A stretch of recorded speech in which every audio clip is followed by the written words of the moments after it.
A strong magnitude 4.9 earthquake occurred in the North Pacific Ocean 149 kilometers, 93 miles from Kamchatka, Russia, on July 31, 2025 at 5:03 Greenwich Mean Time.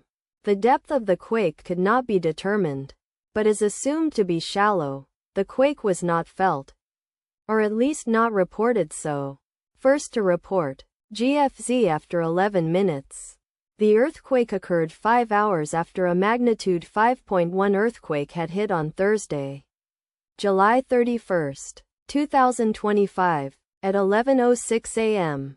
GMT plus 11 local time, in 42 kilometers, 26 miles, distance to the southwest. Data source from Volcano Discovery.